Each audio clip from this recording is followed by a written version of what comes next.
Hi, David. We're recording.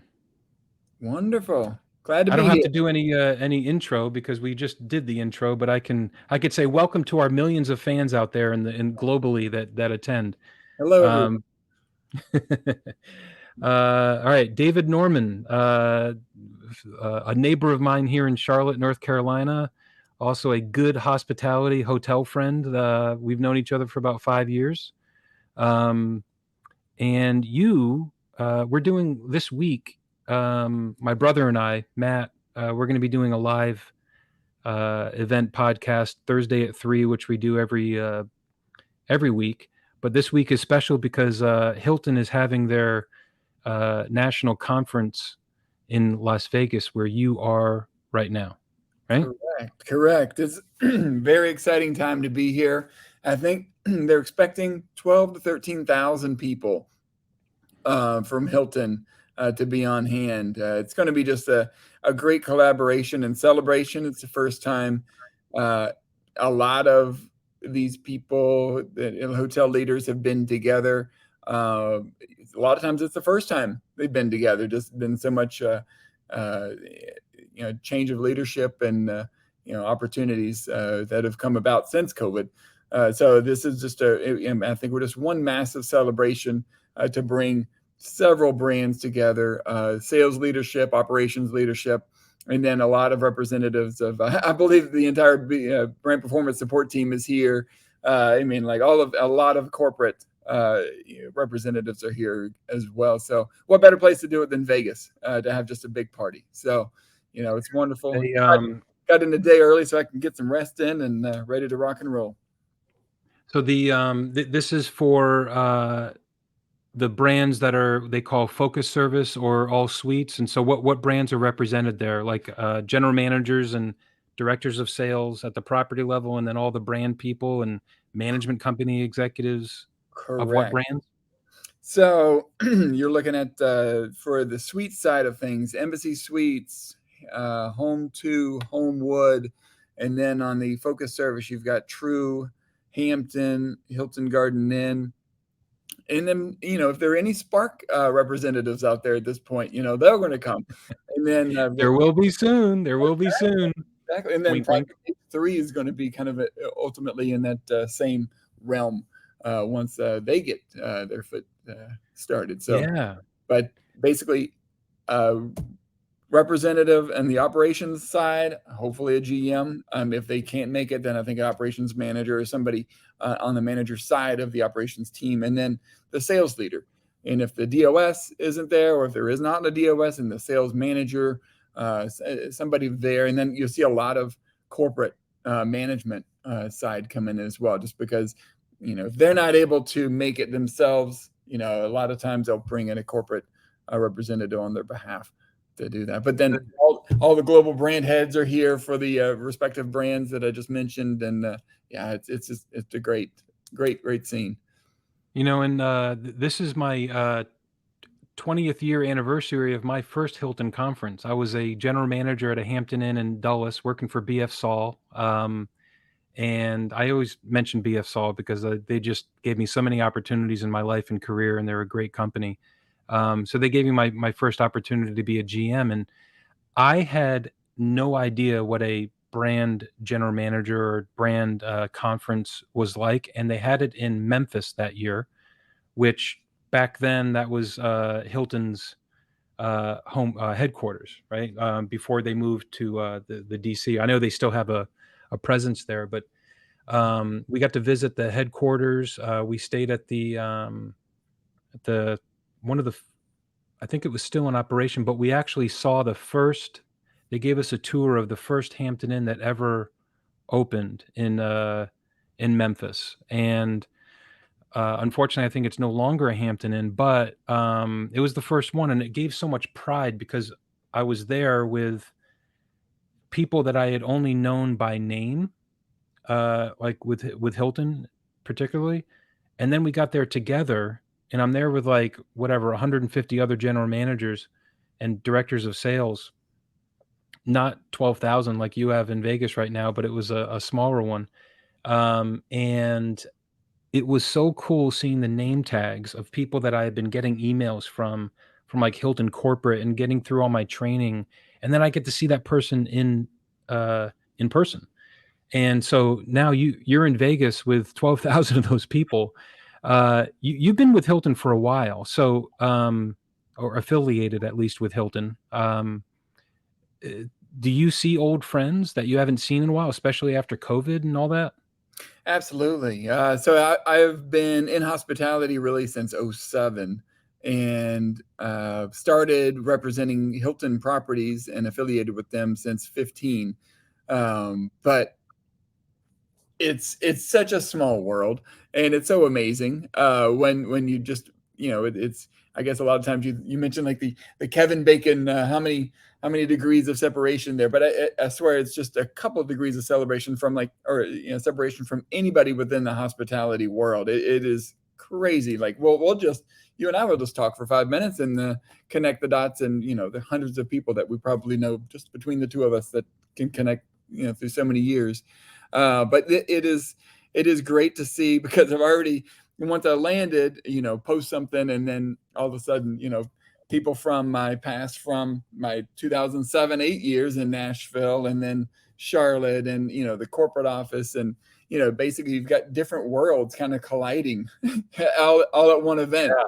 And you only have 3.5 days, so you really got to manage your time well. But it is wild too. Before I was on the corporate side, just like you just said, to actually see the people that you're making those connections with via email, or you see Carrie Holt with Hilton Supply Management. You're like, whoa, she's here. Something of that nature. This is like really neat to be able to see and have a conversation with someone.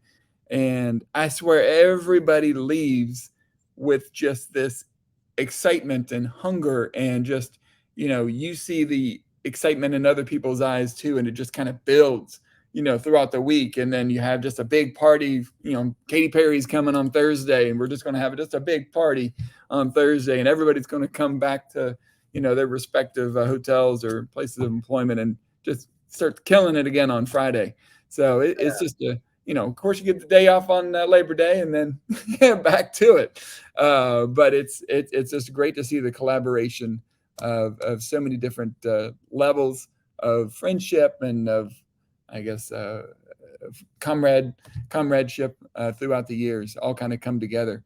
And people you don't even think about. You're just like, completely, like, I'm sorry, like it's been years. Like, what is going on? Like, you just, yeah, it's like people you won't even like think about. Like, they'll just pop back out into the Limelight, or maybe they're on the Marriott side and they'll come over to the Hilton side. So, yeah, it is a wild and unique Right. time. Sometimes they come over for the first time at a Hilton conference when they've been with Marriott for 20 years, or Right. maybe an independent hotelier that's been that just recently came over to Hilton, and they're there. And so yeah, so many different perspectives, and plus you're in Vegas, which is a melting pot in itself.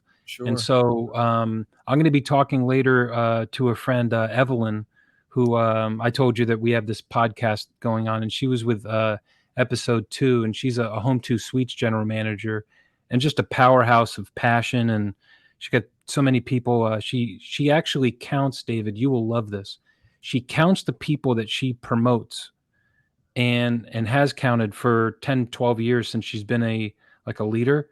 And she has 23 people that she has promoted that have become general managers or above.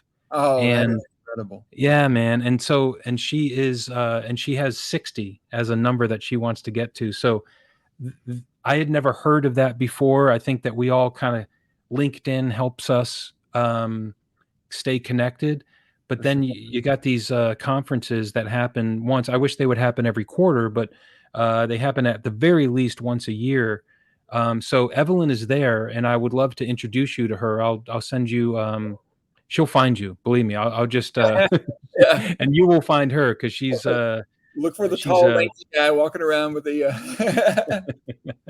yeah, that's the right. Hampton tag on. Get your name tags, and yeah. So it's a and plus there's the educational part, right? So there's the excitement, not only the excitement of being all together, um it's the you learn a lot more about what the brand's future is over next year. You learn about, like you said, Spark.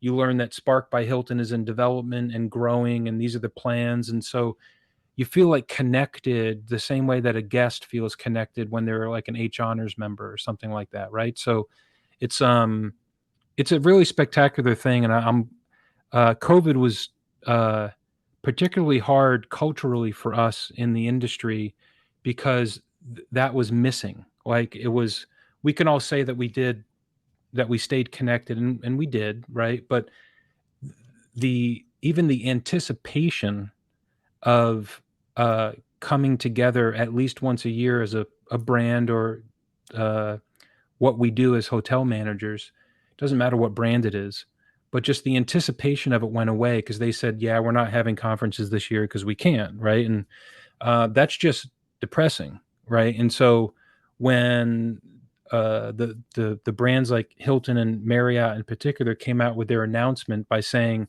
we're going to start doing quarterly Zooms, we're going to start doing these different things, and now you're there, and they've been doing now the annual conferences for all the brands for a couple years now. So that's really good. So now I shared with you what I've been working on for the past year, and that is to I've been connecting with high school students, mostly here in North Carolina, but really nationally through the organization DECA has been very generous for me and Hospiamo to be involved and to sponsor some of their students and stuff. And so even this interview that we're recording right now, David, I'm going to be recording the one with Evelyn later. I share the podcast. I got a couple apprentices from the program that I'm coaching. One of them's a finance and wants to be an investment banker, and he doesn't necessarily want to own a hotel. But I said, investment bankers have awesome careers in hotels.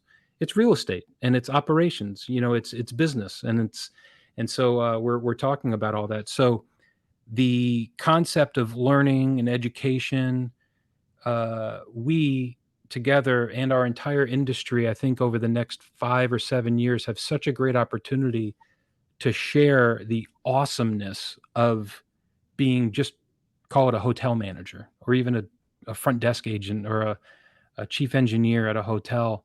It allows you such an opportunity to go to Vegas, see friends, have fun, come back, you get re-energized, and then reconnect, and then do it again. And I think from what I was saying about it being depressing, during the pandemic, we always have depressing times. We had 9/11, and we had the recession.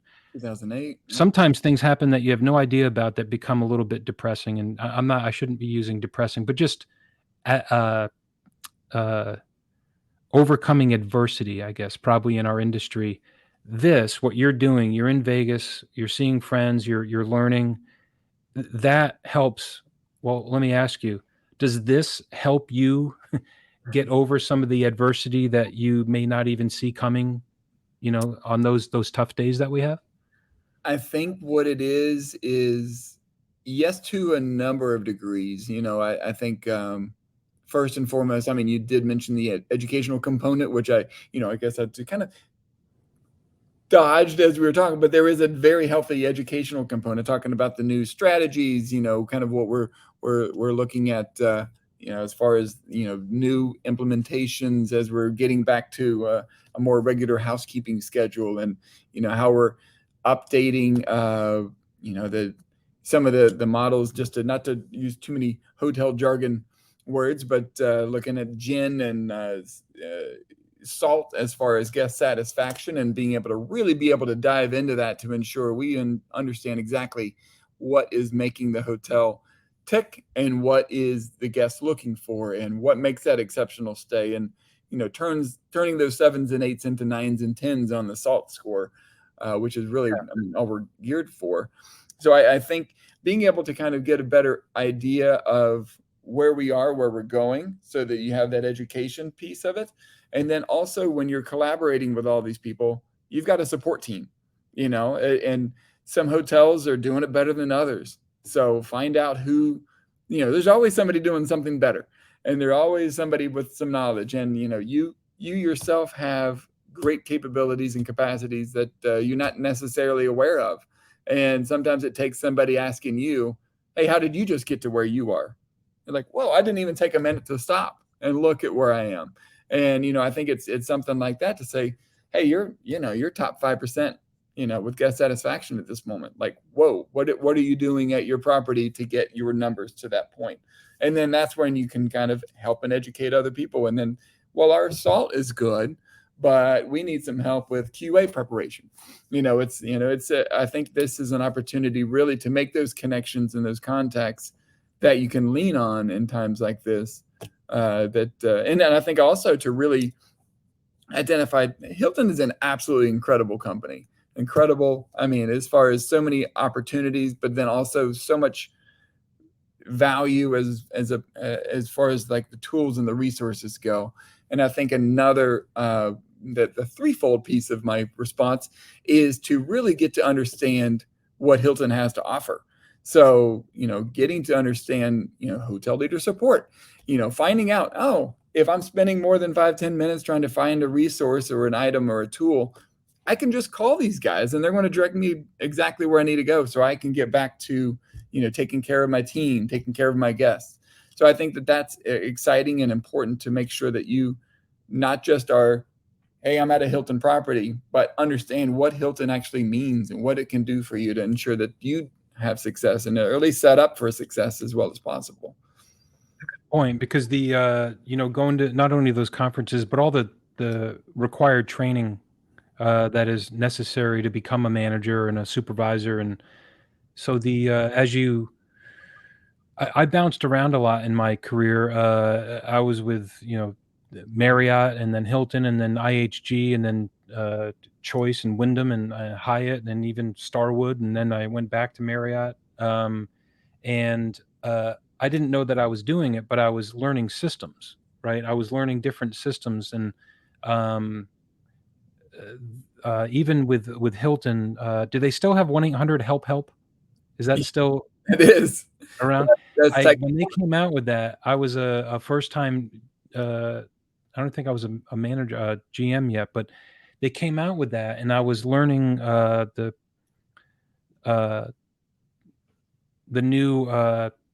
Well, not new. I was learning System 21, which eventually became OnQ, which now is PEP, right? Um, and I had a lot of people around that were asking me questions that I didn't know, and I was a young manager, and so I really wanted to have those answers and like let them know that I was able to help them. And then they came out with 1-800-HELP, and it was just like you said. It was like you can just call someone and they're going to give you the answer like very quickly. Um, and then it's a lot of them are systems related, and so being able to stay connected on these different systems and these levers that you can pull from a like when you're at that property level, it's just awesome. And you learn about them at places like this, right? Yeah. And that's really what this is all about, getting to I think they tried to identify what is the key ingredients, what is everybody looking for? What is, what do y'all need help with at this point?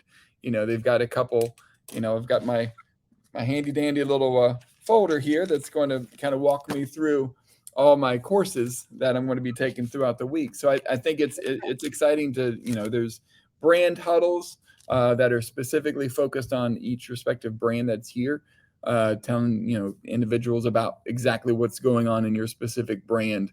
And then there's, different, I guess, learning sessions as far as like, there's one about sales, like what's the new sales has dramatically changed from 2019 to today. So what resources can we use? What is Hilton doing at this time? So I think it's a great opportunity for really to stop continuing to do the same old, and to come in to identify like, hey, what am I doing? Is that correct? Or do I need to pivot? Or, what is everybody else doing? What are some best practices? And I mean, what a just a great group of people to have around you to have some of those answers to provide you with that feedback and guidance. I have a friend that's a was a director of sales, a well-trained director of sales, and then COVID hit, and she became a general manager because COVID and like all these changes and layoffs unfortunately happened, and it was tough. And so she was watching the property, and they kind of semi shut down, and then a few months later, she's in a market that actually came back pretty fast because it's a drive to leisure market, but it's also pretty heavy in corporate. And so her bread and butter throughout her career was LNRs, local negotiated rates, for those listening that aren't aware, like corporate, Mhm. signing up corporate customers and going out there to get new business and tracking who's moving to the area to see if maybe they need room nights or and so that was her bread and butter. And she admitted that she was very that's what she does. That's all that she does, and she's very successful. Then she was overseeing the property, and then business started to come back, and it was good for a little while because it was back to where she had a great brand, and so with a great loyalty program, and so guests just started coming, and they started paying more money, and so then things flattened out a little bit. And I just had the conversation with her a few weeks ago, and she said the last 7 months, as you just stated, David, it's the concept of sales and marketing in the hospitality business has changed so much, and it has to do with that changing of segments and where people are traveling. So you meant, I hate to put you on the spot, but you said it has changed so much. Do you have an example or like something like that that has kind of slapped you in the face to be like, yeah, this is a whole new world of sales? One thing that jumps right out is I guess the lead time in which, I think one thing that was just grinding in our favor up until 2019 and 2020, of course, was that things were cooking and booking so well that on the corporate side, speaking to them, they knew that they would have to reach out to secure blocks of rooms and meeting space and things of that nature 3 to 6 plus months out in advance.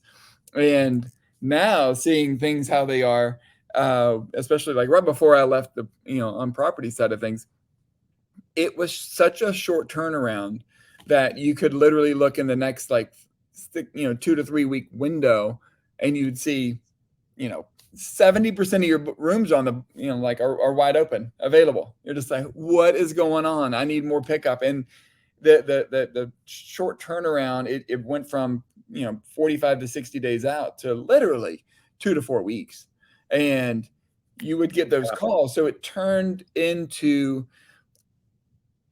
sales from a point of, you would originally get a quote, put together. You would go to your sales leader. You would talk about it. Okay, here's business X. They want to come in 30 rooms on peak. How are we going to work this? What quote can I go back to with a proposal?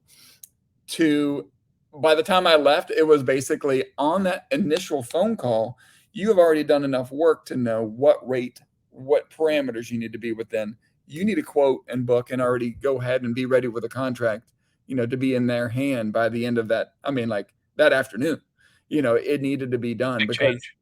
because they knew the customers have the upper hand and they can just dictate, so it has changed in that regard to where they have the authority to be like, well, I want this and this and this. I want to add, all these additional features and amenities and things to my group block. And I think it really took hotels needing to not necessarily band together, but to use their best judgment to say, are we going to get to a point where we're going to start undercutting each other for business, or are we going to put our heels down and say, this is the floor, and we need to make sure we're managing our rates Right. to meet our budget, and not just to get the business. And so it has changed your thought process to say, like, are we going to go for a heads and beds approach, or where are we as far as this return to business as normal look. So I think that's one thing that really jumped out to me as well. as far as how business has changed. I think it's also changed for the leisure because they expect a lot, because I think rates are higher now than they've ever been. You know, and so and so it's like you've got fewer staff members, less opportunity to really connect with them with the digital key implementation at Hilton, and I think Marriott's got something comparable. So this is another avenue that is major change. And then you've got guests paying more than they ever have at a property, but wanting an elevated experience beyond. You've got a smaller staff. And so it's like we've got to take a smaller staff, fewer touch points, and deliver a better experience to these guests, that have higher expectations already. So I think that I mean, it has become the challenge. And that's, again, the beauty of it, tying it all back in, bringing us to Hilton Vegas. We're going to all learn how we're going to master this approach.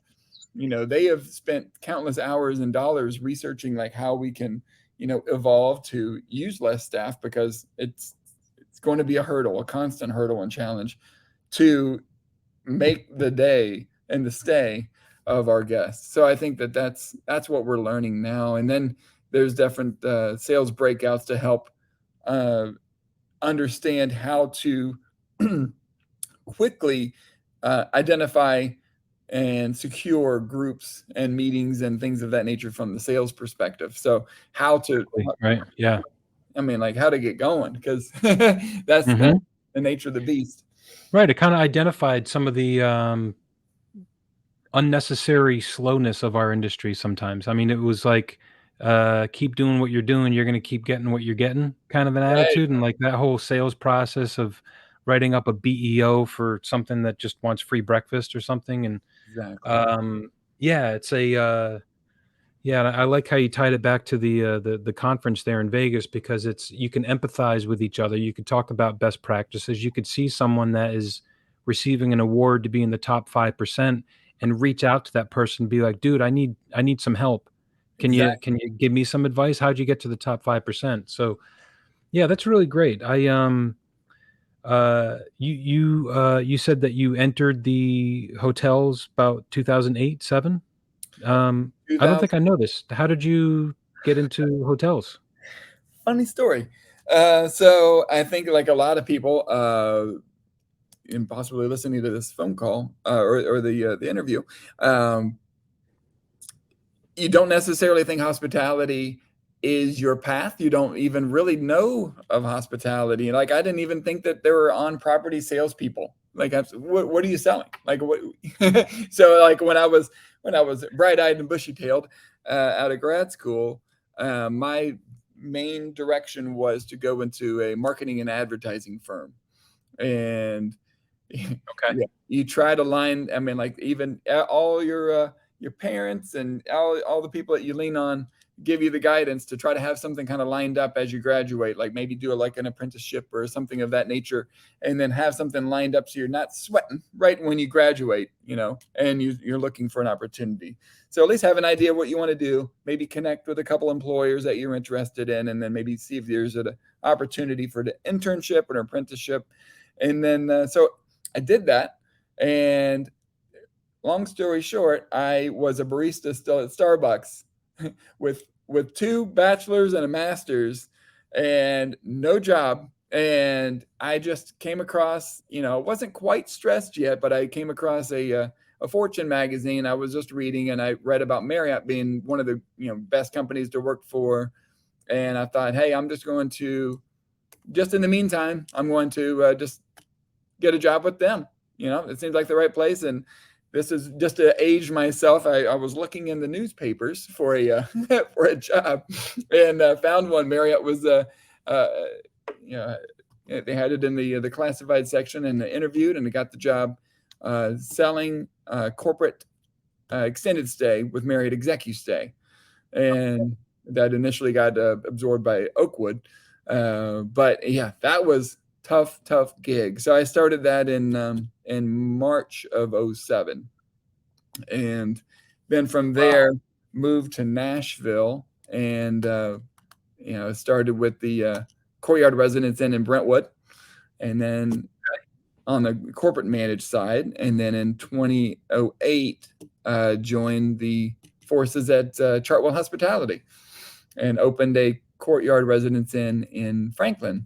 Yeah, but then from there I opened a Hilton Garden Inn in downtown Nashville, and about a year and a half into that, I saw an opportunity to come back to Charlotte and open a Garden Inn and Homewood Suites in beautiful South Park in Charlotte. That's where we met. That's where we met when you came here. Yeah, so that's cool. It's a similar path that people take to get in with one brand, and you realize that you're not talking about inventory that's like sweaters and sneakers and selling and marketing. You're talking about inventory. We affectionately call it perishable inventory because it dies every single day. A guest room, if you don't sell it, you can't sell it yesterday, right. but you can sell it again today. It's there, and that's the beauty of it. It's also the risk, right? And so, but you learn the basics, and then hooked up with a franchisee and a management company and an owner and an operator in Chartwell, and then went over, got some experience with Marriott and then Hilton, and then Hilton some more, and you're still affiliated with Hilton, and so it's back to those levers that you can pull. You know what I mean? And so Correct.